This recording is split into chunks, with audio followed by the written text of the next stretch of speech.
የማልፈለግ የማልመረጥ ሴት ሆኜ ሳይሆን የማልፈለግበት ቦታ ላይ ስለነበርኩ ነው እንደዛ የተፈጠረው በማለት እንግዲህ ኤደን እንደምታዩት ወደ ካሌቡ ተመልሳለች ማለት ነው። በቃ ይሄ ነው መሆን ያለበት። ለምን ለኛ ባልሆነ ነገር ላይ ለኛ ባልታዘዘ ለኛ ባልተፈቀደ ነገር ላይ ጊዜያችንም እድሜያችንም ሁሉ ነገራችን ሉዝ ከምናደርግ ከምናባክን ወደሚፈልጉን ሰዎች መሄድ። አጠገባችን አይናችን ስር የተቀመጡ ብዙዎች አሉ የሚፈልጉን የኛ ሰላም መሆን የኛ ደስታ የሚያሳስባቸው የሚያስጨንቃቸው ስለኛ በጣም አብዝተው የሚጨነቁ ስለኛ አብዝተው የሚያስቡ ስለኛ አብዝተው ብዙ ፍቅር ያላቸው ሰዎች አሉና ተሻግረን ተራምደን ሌላ ሩቅ በቃ ማዶ እያየን ህይወታችን ከምናበላሽ አጠገባችን ቅንድባችን ስር የተቀመጡትን ሰዎች ዞር ዞር ብለን ማየት አለብን ብዬ ነው የማስበው። እውነተኛ ደስታ እውነተኛ ፍቅር አጠገባችን ሆኖ ሌላ አይተነው የማናውቀውን ዓለም ነው የምንፈልገው። በቃ የማያውቁት ሀገር አይናፍቅም አይደለም የሚባለው? ልክ እንደዛ መሆን አለበት ብዬ ነው የማስበው። በመጀመሪያ እንዴት ናችሁልኝ ውዴ ቻናሌ ቤተሰቦች፣ በያላችሁበት ሰላማችሁ ይብዛ። እንግዲህ ኤዱን ከመጀመሪያ ጀምሮ በጣም ብዙ ነገሮችን ብዙ ሀሳቦችን እያስተላለፍንላት እየነገርናት ነበረ።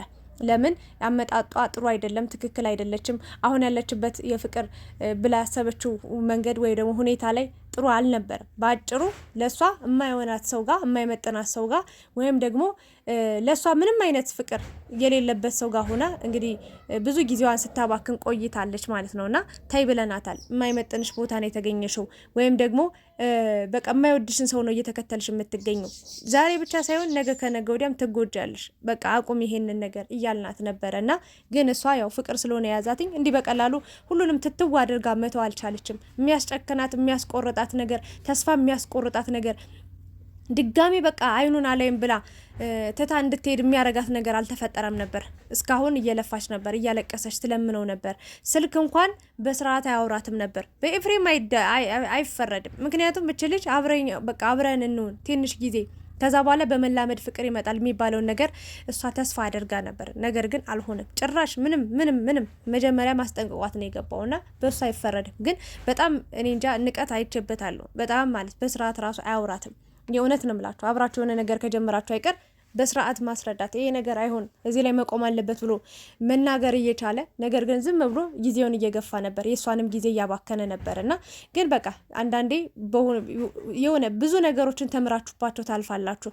ስትማሩባቸው እናንተ የተስተካከለ ነገር ይገጥማችኋል፣ ጥሩ የሆነ ነገር ይገጥማችኋል። እና ኤደን እንግዲህ ቤዛ በመምጣቷ ለኤፍሬምም ጥሩ ነው የሆነው፣ ለቤዛም ጥሩ ነው የሆነው፣ ለኤደንም ጥሩ ነው የሆነው፣ ለካሌብም ጥሩ ነው የሆነው። በቃ ይሄንን ነው ልል የምችለው። መሆን ያለበት ነገር ቦታ ያዘ፣ መስመር ያዘ። በዚህ መንገድ ነው መቀጠል ያለበት። በቃ መሆንም ያለበት እንደዚህ ነው ብዬ ነው የማስበውና እንግዲህ ኤደን የማልፈለግ አንድ አባባል አለች። በጣም የገረመኝ ነገር በጣም ትክክለኛ አባባል ላይ የተናገረችው የማልፈለግ ሴት ሆኜ ሳይሆን የማልመረጥ ሴት ሆኜ ሳይሆን የማልፈለግበት ቦታ ላይ ስለተገኘው ነው ብላለች። እና እውነት ነው። አንዳንዴ ውድ የሆነ ነገር ያለ ቦታው ርካሽ ነው የሚሆነው። የእውነቴን ነው የምላችሁ። በጣም ውድ ነገር ይዛችሁ ያለ ቦታው ከሄዳችሁ ያ ነገር ወርዶ ረክሶ ነው የምታገኙት። እና ቆንጆ ናት፣ በጣም የምታምር ሴት፣ በቃ ምንም የማይወጣላት ቅምም ያለች ቅመም ናት። በቃ የአራዳ ልጅ፣ በጣም ጨዋ ልጅ ነች። ግን የማትፈለግበት ቦታ ላይ ተገኘችና ፍቅር ዝቅ አረጋት፣ ፍቅር አስለቀሳት። ፍቅር በቃ በጣም በቃ ሰውን እንድትለምን አድርጓት ነበረና አሁን ላይ ግን ወደ ራሷ ተመልሳለች። አያችሁ፣ ካሌብ እንግዲህ እየወደዳት እያከበራት ለሷ ቦታ እያለው ነው። ግን ደግሞ እሱን አይተው አታውቅም። እሱ እንጂ የሚከተላት እሱ እንጂ የሚያያት እሱ አታዩን። አያችሁ፣ እሱን ኤፍሬምን የምትወደውን ሰው አፈቅረዋለሁ ብላ የምታስበውን ሰው ስትከተል እዚህ ጋር የሚወዳትን የሚያፈቅራትን ቦታ ጊዜ የሚሰጣትን የሚረዳትን በቃ እስከ መጨረሻው አብሯት የሚሆነውን ሰው እየጎዳቸው ነበር። ገባችሁ? በእሷ ደስታ ለመደሰት እየሞከረ ነበር ደስተኛ ከሆነች ብሎ። ነገር ግን መጨረሻውን ሲያዩ ከኤፍሬም ጋር ያለው ነገር ጥሩ እንዳልሆነ ገባውና ተይ ብሏት ነበር። ቢላትም ግን አልሰማችውም። በጣም ተቆጥተው በቃ እኔ ራሴ ችግሮችን እፈታለሁ፣ መፍታት ባለብኝ መንገድ እፈታለሁ ምናምን ብላ በጣም በቆመበት ጥላው ነው ሄደችው። በጣም ተቆጥተው ማለት የሚቆጣበት ምክንያት አልነበረውም። ለሱ አስቦላት ነበር። ግን ደግሞ ይሄን ነገር ማድረጉ ትክክል አልነበረም።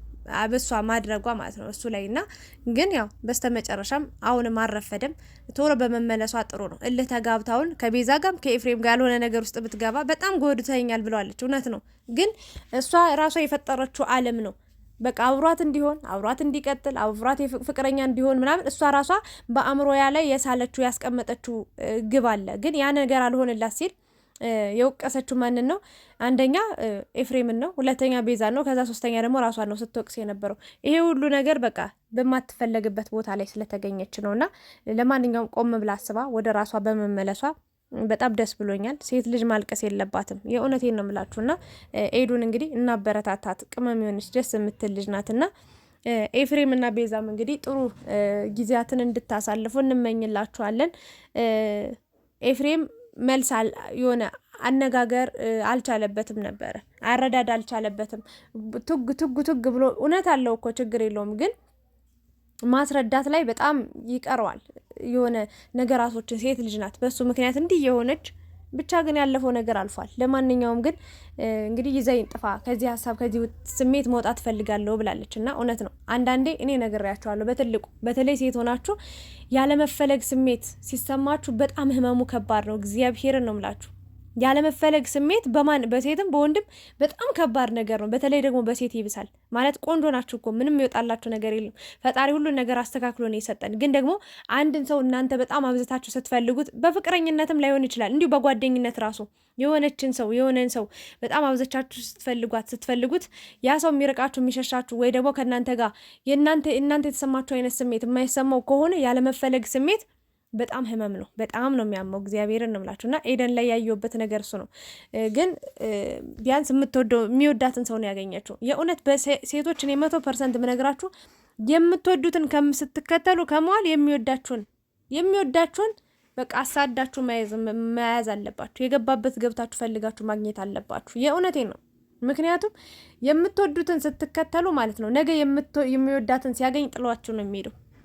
ምንም ጥያቄ የለው። ምንም በቃ የምትወዱትን ስትከተሉ የሚወዳትን ልጅ ሲያገኝ ጥሏችሁ ነው የሚሄደው። ያለ ምንም በቃ ምንም ማንጋራገር የሌለው ምን የሌለው። ቢያንስ የምትወዱትን እንኳን ስትከተሉ ያ ሰው ላንቺ ያለውን ስንት % ይሆናል፣ ለኔ ያለው ቦታ፣ ለኔ ያለው ጊዜ፣ ለኔ ያለው ፍቅር ምን ያህል ነው ብለሽ ማሰብ መቻል አለብሽ። ምናልባት ከጊዜ ሂደት ከ105% በጊዜ ሂደት የምታፈቅሪው ሰው መጀመሪያ ባያፈቅርሽም ግን የሆነ ሰዓት ላይ ሊያፈቅርሽ ይችላል።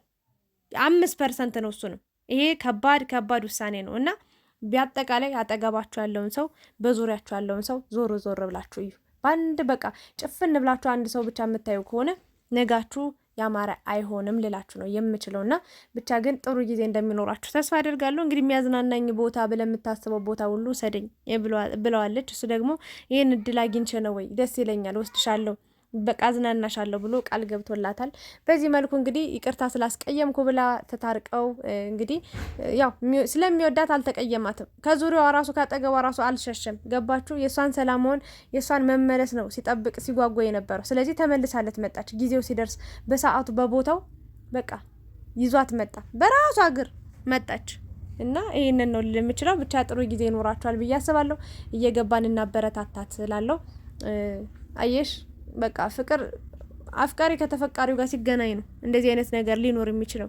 ካልሆነ ፍቅር ሚዛናዊ ካልሆነ ወይም ደግሞ በሁለቱም እኩል የማይሆን ከሆነ ወደ አንድ በኩል የሚያጋድል ከሆነ ስቃይ ሲኦል ውስጥ ማለት ነው የምትኖሩት። ምንኛ መታደል ነው የምር ከሚያፈቅረን ሰው ጋር መኖር፣ ከምናፈቅረው ሰው ጋር መኖር መታደል እኮ ነው። እግዚአብሔርን በጣም ትልቅ እድለኝነት ነው።